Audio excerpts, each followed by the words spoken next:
Earth isn't what you think it is. It's not a school for souls or a divine creation. It's a prison, and the evidence has been right in front of us. Is our world actually hell? The truth is far darker than any religion dares to admit. This isn't speculation or philosophy. What you're about to learn comes from suppressed religious texts and ancient warnings that powerful institutions have tried to erase from history. These revelations explain everything from global suffering to your personal struggles in ways that will transform your understanding of reality. Drawing from hidden Gnostic manuscripts, forbidden religious texts, and lost wisdom traditions across cultures, I've uncovered a pattern that explains why humanity suffers and who benefits from our pain. By the end of this video, you'll understand why every major civilization tried to warn us about this reality, how the system of control operates, and most importantly, the first steps toward breaking free. Once you see the truth, everything in your life will make a disturbing new kind of sense. Let's start with what ancient cultures really knew about our world, and why this knowledge was systematically destroyed. Section 1. The Architecture of Suffering. Jerusalem, 70 CE. The air was thick with tension as Roman legions surrounded the ancient city. In a dimly lit chamber beneath the Temple Mount, 12 Jewish mystics gathered in what would be their final meeting. Among them was Yehuda, an elderly scribe whose trembling hands belied the firmness of his conviction. These weren't ordinary religious scholars. They were the keepers of a truth so profound and terrifying that it would be hunted and suppressed for the next 2,000 years. The chamber, carved from Jerusalem limestone, was illuminated by oil lamps that cast dancing shadows on walls covered in ancient Hebrew texts. The air was heavy with the smell of burning oil and aging parchment. As Roman siege engines pounded the city walls above, these mystics worked frantically to preserve knowledge that they believed could explain the very nature of human suffering. Yehuda's story began 30 years earlier when he discovered a collection of scrolls hidden in a cave near the Dead Sea. These weren't ordinary religious texts. They contained an alternative history of humanity that challenged everything he had been taught to believe.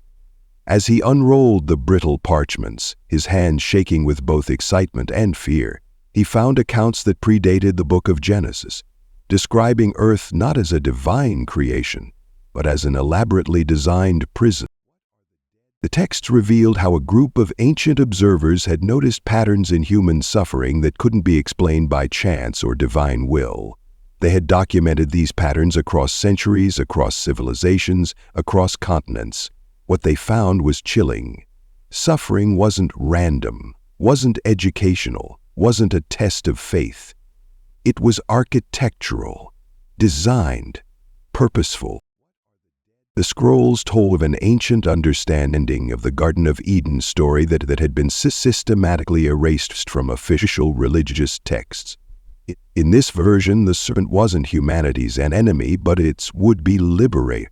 The forbidden fruit wasn't a test, but a key to understanding the nature of our reality. When Adam and Eve ate from the tree of knowledge, they didn't fall from grace. They began to see the bars of their prison for the first time. But the price of this awakening was severe. The text described how the architects of this system responded by implementing even more sophisticated methods of control. The introduction of language barriers at Babel wasn't divine punishment for human pride. It was a deliberate strategy to fragment human consciousness and prevent unified resistance.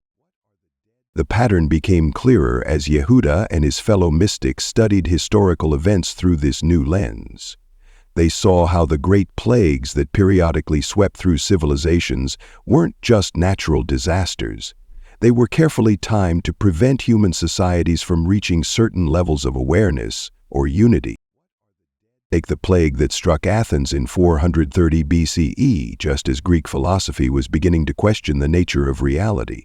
The mystics noted how the disease didn't just kill bodies, it shattered the Athenian spirit of inquiry, replacing philosophical questioning with desperate superstition. This pattern would repeat throughout history, moments of human awakening followed by catastrophic suffering that forced people back into survival mode. Through decades of observation, Yehuda and his companions identified three fundamental mechanisms of this architecture of suffering. 1. The cycle of lack, a sophisticated system where abundance is artificially transformed into scarcity.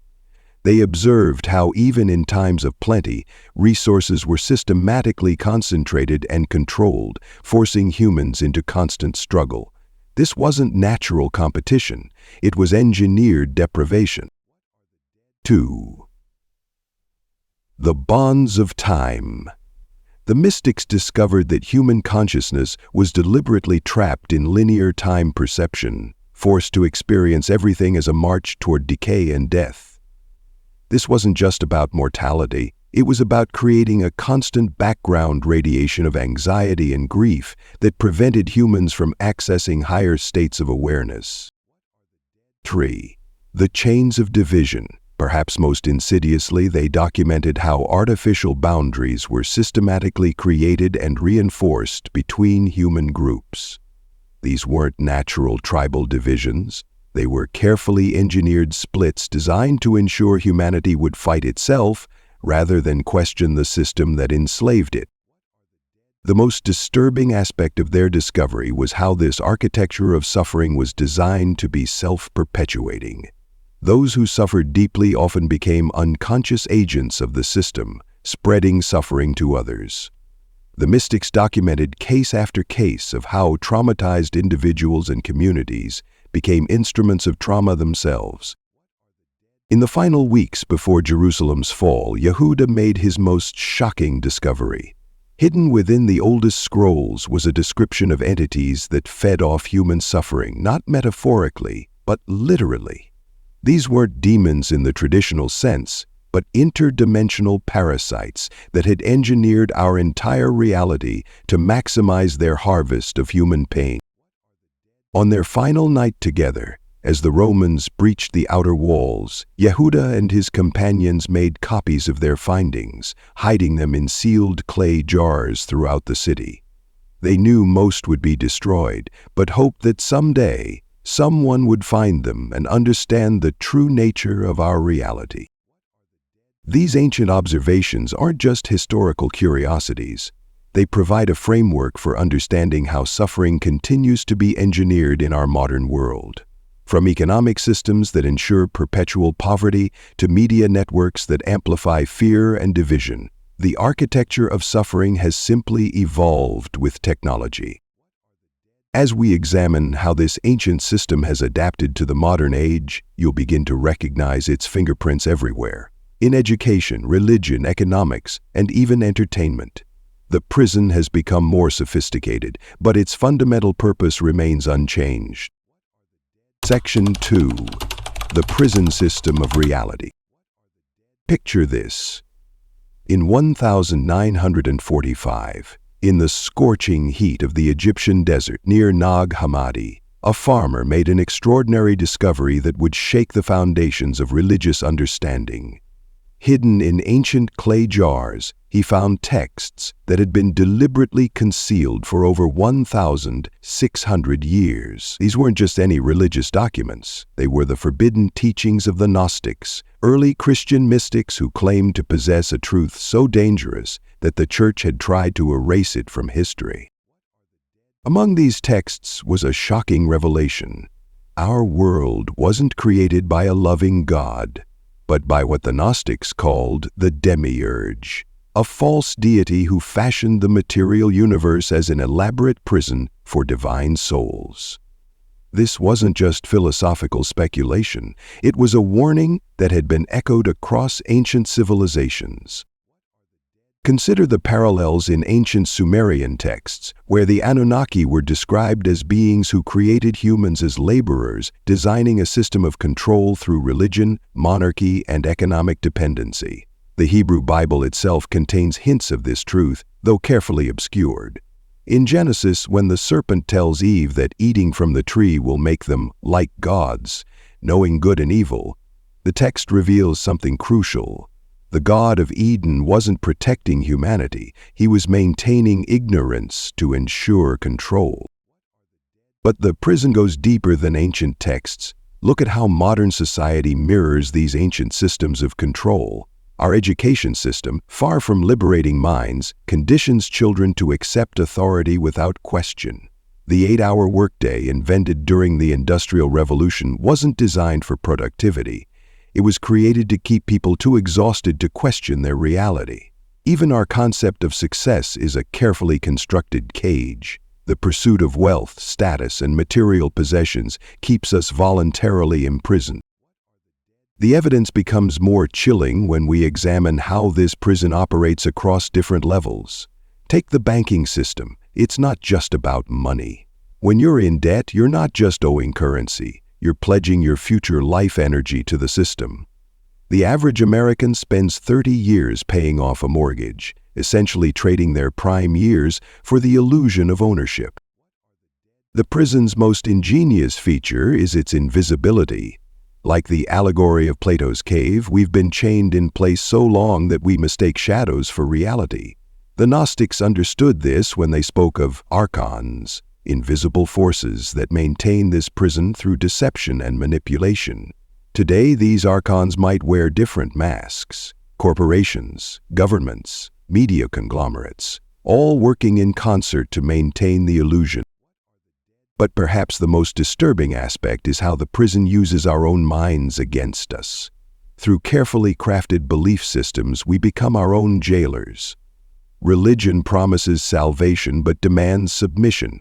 Science offers knowledge but restricts it within materialistic boundaries. Even our entertainment serves the prison, keeping us distracted with endless stimulation while our divine essence remains trapped in material existence. The ancient mystery schools of Egypt taught that knowledge of the prison was the first step toward freedom. They used the symbol of the phoenix, a bird that must first recognize it's in ashes before it can rise anew. This understanding wasn't just philosophical, it was practical. The initiates of these schools learned to see the bars of their cage, to recognize the mechanisms of control that bound them. Historical evidence suggests that whenever this knowledge has resurfaced, it's been systematically suppressed. The destruction of the Library of Alexandria, the persecution of the Cathars, the witch trials, all were attempts to prevent humanity from recognizing their imprisonment. Yet the truth has persisted, passed down through secret societies, encoded in myths, hidden in plain sight for those with eyes to see. But understanding the prison's structure is only the beginning. There's an even more insidious aspect to this system, one that uses our most fundamental experience of existence against us. As we'll explore next, time itself isn't just a dimension. It's the prison's most effective guard, ensuring that every second of our lives serves the system. This revelation leads us to an even more disturbing truth about how time itself serves as the ultimate mechanism of control in this cosmic prison. Section 3. Time, the ultimate weapon. Our ancestors measured like water through human consciousness. Our ancestors measured it by the rising sun, the phases of the moon, the turning of seasons. But something changed, something profound, that transformed time from a natural rhythm into humanity's most sophisticated prison. Let me take you back to ancient Mesopotamia, where the first great deception began. In 2100 BCE, the Sumerians developed the first sophisticated timekeeping system. They divided their day into 12 hours, a number that seemed innocent enough. After all, it matched the 12 constellations in their zodiac. But hidden within this system was something more sinister. The book of Genesis tells us that before the fall, Adam and Eve existed in a timeless state in Eden. They knew no death, no decay, no urgency. The fruit from the tree of knowledge didn't just give them moral awareness, it imprisoned them in linear time. Suddenly they became aware of their mortality, of time's relentless march forward. This wasn't just spiritual death, it was temporal enslavement. Consider the Dead Sea Scrolls, particularly the Book of Enoch, which was deliberately excluded from the biblical canon. It describes watchers, entities that introduced humanity to various technologies, including timekeeping. These weren't benevolent gifts. They were sophisticated tools of control. The Watchers didn't just teach humans to track time, they made them slaves to it. Fast forward to the Industrial Revolution. As factories rose from England's smoky horizons, time transformed again. The factory whistle replaced the church bell. Minutes and seconds became commodities, bought and sold like coal or cotton. Workers' lives were divided into shifts, their worth measured in hours. The mechanical clock became the heartbeat of capitalism, turning human beings into cogs in a vast machine. But the true horror of time's weaponization goes deeper. Think about how time shapes your consciousness. Every morning you wake to an alarm, a literal alarm, signaling danger, urgency, threat. You spend your day watching clocks, meeting deadlines, racing against time. Each birthday reminds you of your mortality. Each new year marks another cycle of this temporal prison. The Gnostics understood this. In their suppressed texts, they spoke of the archons, cosmic prison wardens who use time as chains for the human soul. The ticking clock isn't just measuring moments, it's draining your life force, creating anxiety, regret, and fear that can be harvested by these entities. Modern physics has proven what mystics always knew: time isn't absolute. Einstein's relativity showed that time is flexible, subjective, maybe even illusory. Yet we remain trapped in its linear progression, convinced that our lives must follow this artificial chronological order. Consider this: why do we age? Science can't fully explain the mechanism of aging. What if it's not a natural process, but a programmed obsolescence? The Bible speaks of ancient patriarchs living for hundreds of years. What changed? When did time become our executioner? The evidence surrounds us. Anxiety disorders have reached epidemic levels. Depression rates soar. People everywhere feel rushed, stressed, running out of time. This isn't natural, it's engineered. Time anxiety generates immense energy of fear and desperation, feeding the very system that enslaves us. The most insidious aspect? Time makes its own prison self-sustaining. We pass this temporal bondage to our children, teaching them to live by the clock, to fear being late, to worship at the altar of schedules and deadlines. The prison perpetuates itself through generations, each one more tightly bound than the last. But here's the ultimate revelation. Time as we know it is a construct, a sophisticated technology of control. The tick-tock of the clock isn't measuring your life, it's draining it. Every second you spend watching the clock is another moment of your consciousness being harvested by the system. This explains why meditation and spiritual practices often involve stepping outside of time. It's why people report timelessness during near-death experiences. These are glimpses of our natural state, brief escapes from the temporal prison that holds humanity captive.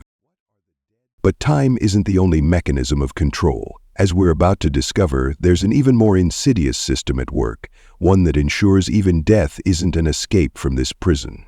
Let's explore how the cycle of reincarnation serves not as a path to enlightenment, but as the ultimate backup system for keeping souls trapped in this material hell.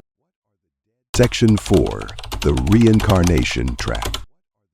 Imagine standing before a maze. Not just any maze, but one that stretches infinitely in all directions. Each time you enter, your memories are wiped clean. Each time you die, you're thrown back in, forced to navigate the same treacherous paths without any recollection of your previous attempts. This isn't just a metaphor. It's the reality of reincarnation that ancient cultures tried desperately to warn us about. Let me take you back to ancient Egypt, 1550 BCE. Deep within the tomb of Pharaoh Thutmose III, hieroglyphic texts tell a chilling story. The Book of the Dead speaks of Osiris's court, where souls face judgment after death. But here's what most historians won't tell you. Hidden within these texts are warnings about entities called the Devourers of Light, beings that intercept souls on their journey, preventing them from reaching true liberation. The Egyptians weren't creating mythology. They were documenting a spiritual prison system. The Tibetan Book of the Dead goes even further. Written in the 8th century, it describes the bardo, the state between death and rebirth. But look closer at the original untranslated texts. They speak of luminous deceptions, of beings that appear as comforting lights or familiar faces, luring souls back into physical form. These aren't benevolent guides. They're cosmic wardens, ensuring no one escapes the cycle. Consider the story of Origen, one of early Christianity's most brilliant minds. In 231 AD, he wrote about the pre-existence of souls and reincarnation. The Church declared his works heretical, burning thousands of manuscripts. But why? Because Origen had discovered something in ancient Christian texts that threatened the established order.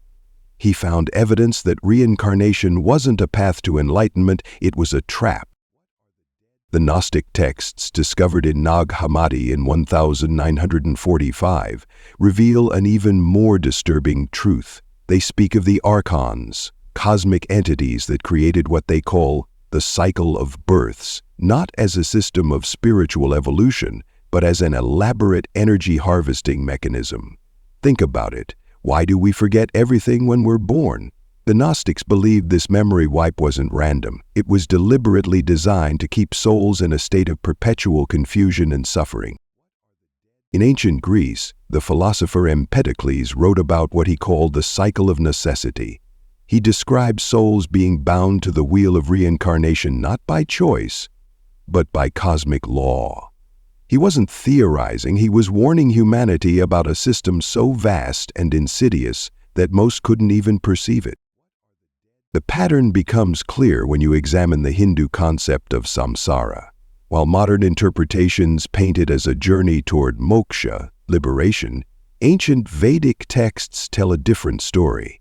They describe it as a wheel of suffering, a system so perfect in its design that souls willingly participate in their own imprisonment, lifetime after life. But here's where it gets even more sinister. The concept of karma, often presented as cosmic justice, takes on a darker meaning. Think about it.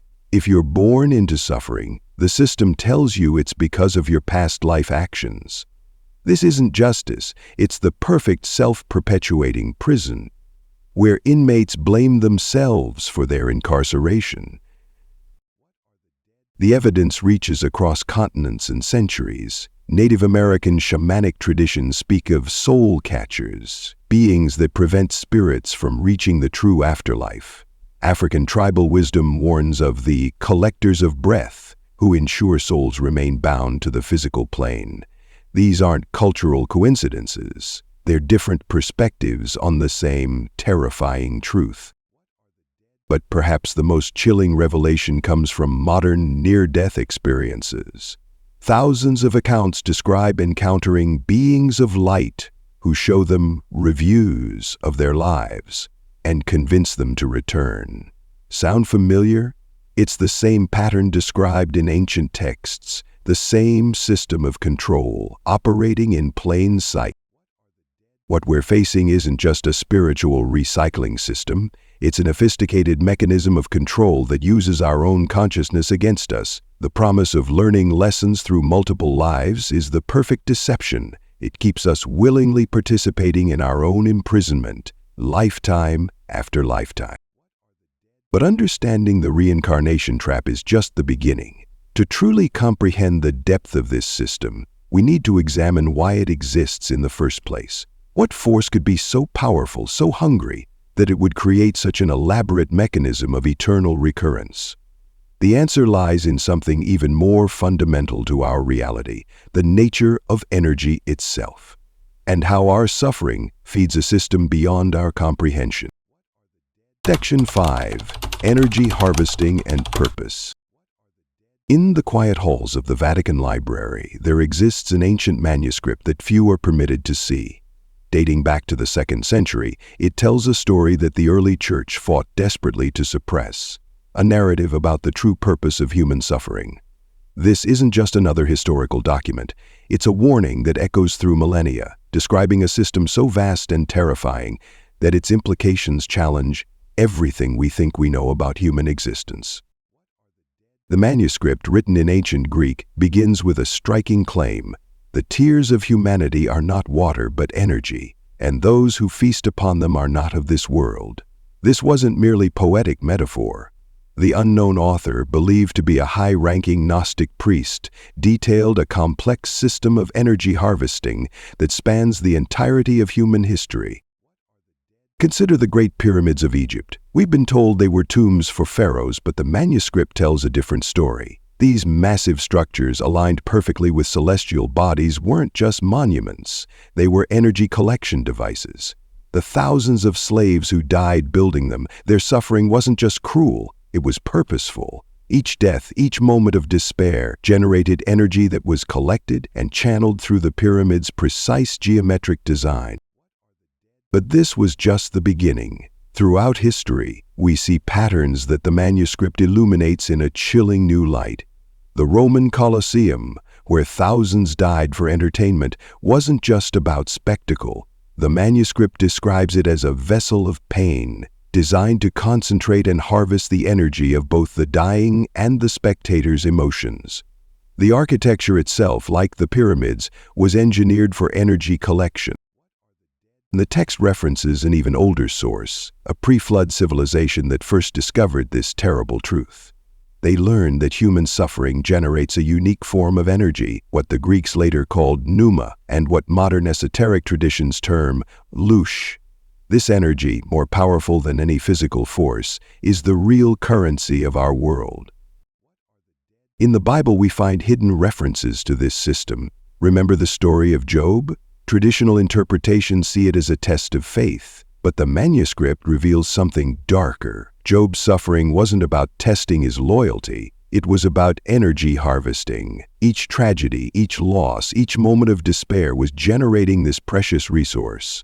The Bible tells us Satan challenged God over Job. But what if this wasn't about faith at all? What if it was about two entities competing for the energy of his suffering? The manuscript goes further, explaining how this system evolved. The crude physical torture of ancient times gave way to more sophisticated methods. Wars, economic systems, social hierarchies, all designed to create sustained, efficient energy harvesting. Modern society, with its chronic stress, anxiety, and depression, isn't broken. It's operating exactly as intended. Each moment of frustration in traffic, each night spent worrying about bills, each relationship breakdown, all generate this energy. But here's where the manuscript becomes truly terrifying. It describes entities that feed on this energy, beings that exist beyond our perception.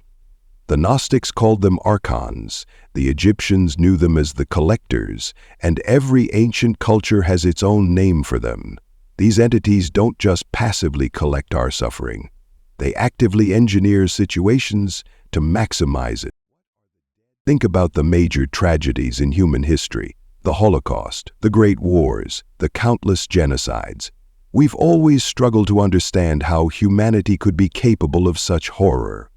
The manuscript suggests we've been asking the wrong question. These weren't just human actions, they were engineered harvesting events. The author concludes with a warning that reads like a prophecy of our modern world. They will create systems so complex, so all-encompassing that humans will willingly participate in their own energy extraction. They will call it civilization. But understanding this system of energy harvesting is only part of the truth. To fully grasp how deep this rabbit hole goes, we need to examine how this harvesting system maintains itself through what might be its most brilliant innovation, the collective nightmare we call normal life. Let's explore how this system keeps billions of humans willingly participating in their own energy extraction. Section 6. The Collective Nightmare.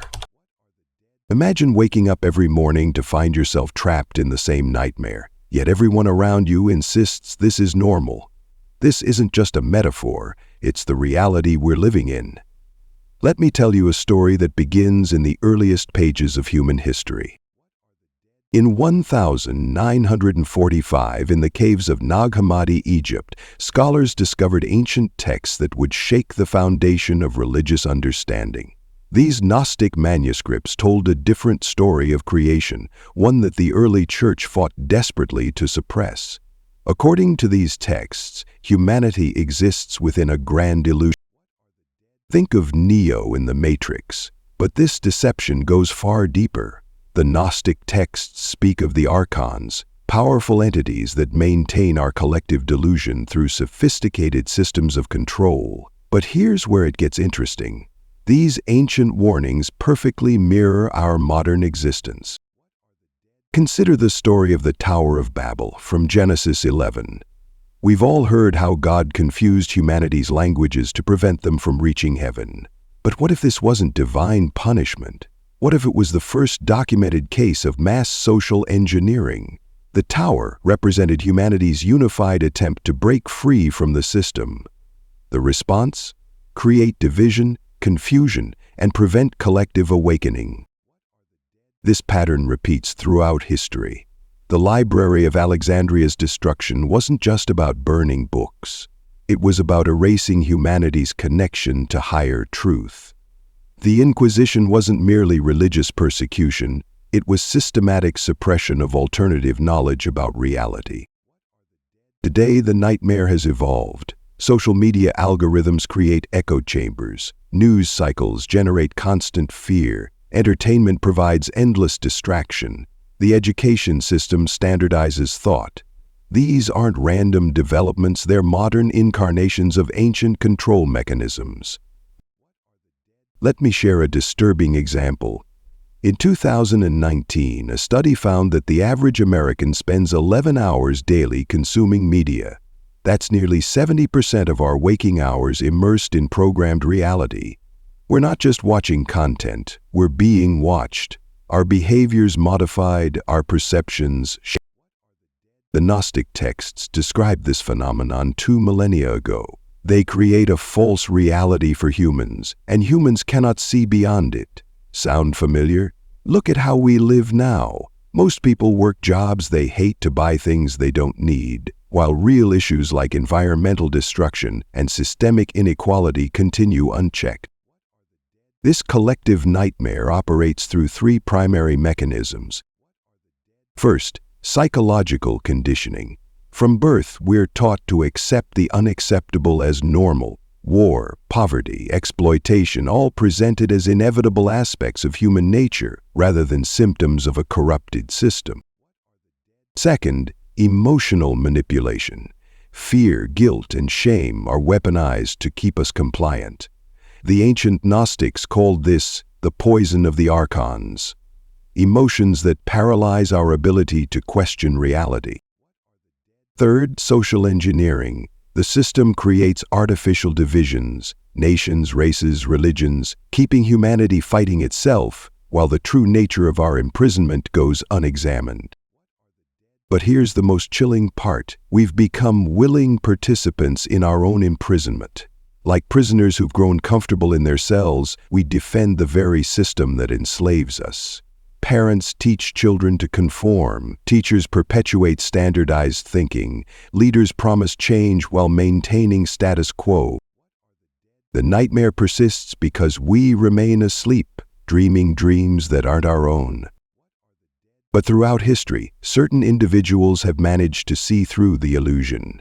Their stories, often suppressed or distorted, contain crucial clues about breaking free from this collective dream.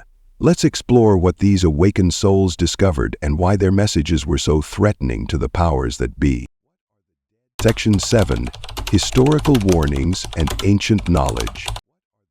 Throughout human history, civilizations have left us warnings about the true nature of our reality. Perhaps none is more telling than the story of the Library of Alexandria, once the greatest repository of ancient knowledge in the world. But what really happened that fateful night when it burned? The year was 48 BCE. The streets of Alexandria echoed with the sounds of warfare as Caesar's legions approached the city. But in the Great Library, a different battle was taking place.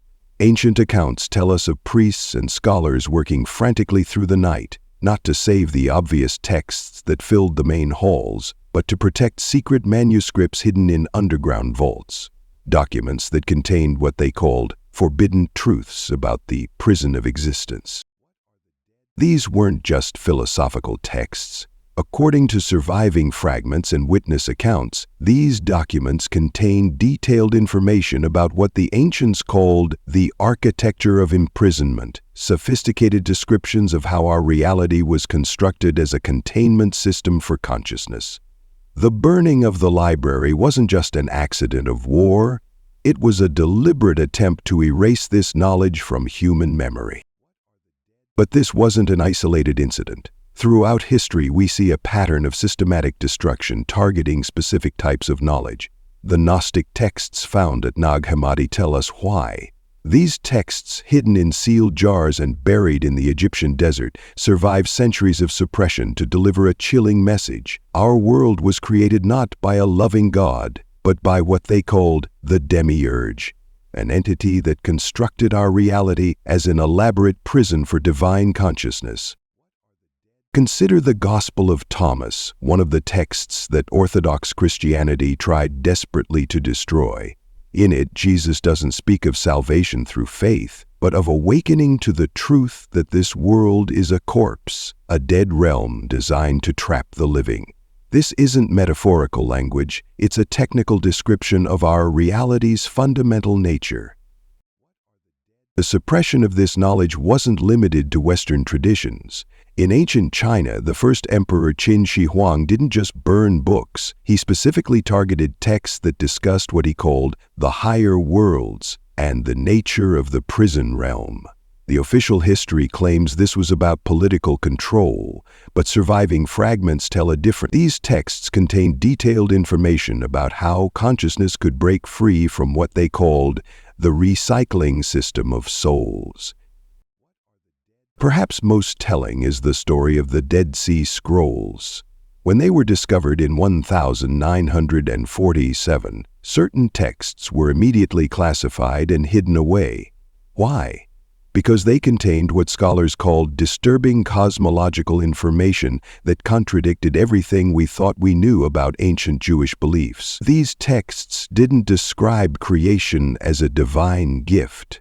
They portrayed it as a sophisticated trap, complete with what they called mechanisms of forgetting, designed to keep souls from remembering their true nature.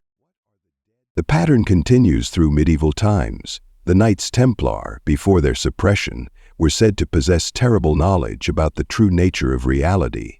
During their trials, witnesses spoke of secret teachings about how our world was constructed as a farm for souls, a place where human consciousness was cultivated and harvested like a crop. But the most chilling evidence comes from the mathematical precision with which these warnings were encoded. Ancient megalithic structures around the world share specific geometrical patterns that, when decoded, form what mathematicians call escape algorithms. Precise mathematical descriptions of how consciousness can break free from our reality's constraints. These weren't primitive people creating myths to explain the unknown. These were sophisticated civilizations trying to preserve crucial information about the nature of our reality. They encoded this knowledge in myths, architecture, and sacred texts, hoping it would survive the systematic attempts to erase it. Understanding these historical warnings is crucial, but the real question remains, how do we use this knowledge? The answer lies in understanding the specific mechanisms these ancient texts described for breaking free from the prison system of reality. And that's exactly what we'll explore next. Remember, knowledge suppression continues today. As you watch this video, powerful forces are working to bury this information beneath layers of disinformation. But the truth, as our ancestors knew, has a way of surfacing despite all attempts to contain it. We've journeyed deep into uncomfortable truths about our reality, examining evidence that challenges everything we've been taught to believe. The world around us isn't just broken, it's systematically designed to keep us trapped in cycles of suffering and ignorance. But knowledge, as the ancient Gnostics knew, is the first step toward freedom. Let's be clear about what we've uncovered. The systems controlling our lives, from organized religion to economic structures, from our relationship with time to the very nature of reincarnation, aren't random. They're sophisticated mechanisms of control designed to harvest our energy through suffering while keeping us unaware of our true potential. But here's the crucial truth. Awareness is the key that unlocks the prison door. Once you understand the nature of the system, you've already begun to break free from its grip. The question now isn't whether this world is hell. The question is, what will you do with this knowledge? This isn't just another video on the internet. This is an invitation to wake up, to question everything you've been taught, to begin your journey toward true liberation. The ancient texts, the suppressed knowledge, the patterns throughout history, they all point to this moment of choice. Will you return to sleep accepting the comfortable lies that keep you bound? Or will you take the first step toward freedom by embracing this uncomfortable truth? The choice is yours, but remember, you're not alone in this awakening.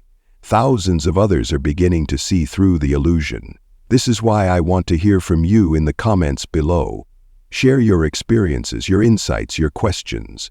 What resonated most deeply with you? What patterns have you noticed in your own life that confirm these truths? Your perspective might be exactly what another viewer needs to hear to advance their own awakening. If this video has opened your eyes to a deeper reality, hit that subscribe button. Join our growing community of truth seekers who refuse to accept the prison of ignorance.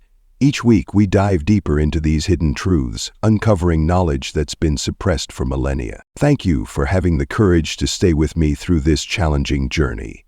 Your willingness to confront these uncomfortable truths proves that you're ready for what comes next. The system may control many things, but it can't control your awareness once you've awakened to its existence. Remember, the truth doesn't set you free instantly. It shows you exactly what you need to be freed from, and that journey begins now. Stay curious, stay questioning, and most importantly, stay awake. Until next time, this is Pathway to Truth, continuing to expose the reality behind the illusion. Don't forget to like, share, and hit that notification bell to join us on this journey of awakening. Together, we're stronger than the systems that try to keep us bound. The truth is calling. Will you answer?